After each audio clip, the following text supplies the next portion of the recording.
Everyone says you need a cloud server to host your website. I'm about to host mine using this old Android phone. Continue the video to find out how. Okay, so here's the deal. Your old Android phone that is sitting in your drawer, just a computer with CPU and RAM. By the end of the video, you will have those three things running. A Linux environment running inside your Android mobile, a way to host your websites on that environment, and how to expose this website on the public internet without actually having a public IP. Everything mentioned in the video, you can find it in my open source GitHub repo. Feel free to check it out. Let's get started. For our first step, we have to install Termux, which is a way to run Linux terminal on your Android phone. Be aware, do not download the Google Play version. It's old and unsupported. You may face unexpected behaviors using it. What I recommend is actually download it using F-Droid. After downloading it, and like any other Linux environment, we should update and upgrade our packages.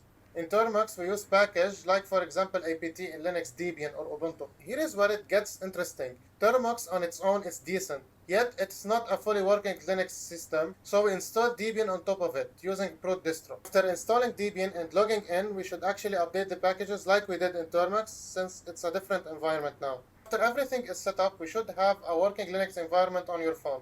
Now we have to find a way to expose your website to the public internet. And here comes the role of Cloudflare Tunnels. First, we download wget so we can download the Cloudflare extension. Pay attention here. Use this command to know what is your phone shape version. So based on it, you download the version of Cloudflare that supports your phone. Simplicity, I like to rename the folder, mark it as executable file for Linux, and put it in my bin so I can access it anywhere on my environment. If you want to check if everything is correct for now, type Cloudflare version.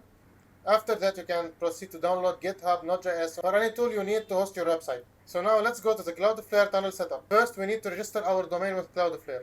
You add your domain, it will give you the domain name services, and whoever is your domain provider, you go and enter the credential there. For example, here mine is Namecheap, and we wait a little, it may take up some time, and we will have our domain fully registered. Once everything is verified, you go to Cloudflare Zero Trust Access tab, and you hit Launch Zero Trust and finish the setup there. Once everything is set up, go to your phone browser, enter this link to download your cert.pem file, which is basically the login credentials to your tunnel. Now in Termux, we should add this command to have access to the phone storage. Also, we create the Cloudflare path and we add the cert.pem to it. Now we should create the tunnel. It will give you an ID and the JSON with the ID. Save the ID because we will need it later. Okay, so now we create the configuration file for Cloudflare. We add first our tunnel ID and the exact credential path, which is the JSON given by the command. For the host name, we add the subdomain that we want to use and the port that we want to expose from our system. Once you're finished, basically we're done. Now we can safely start our tunnel by using this command. At the end, I hope you liked the video and benefited from it. If you have any question, leave it in the comments below.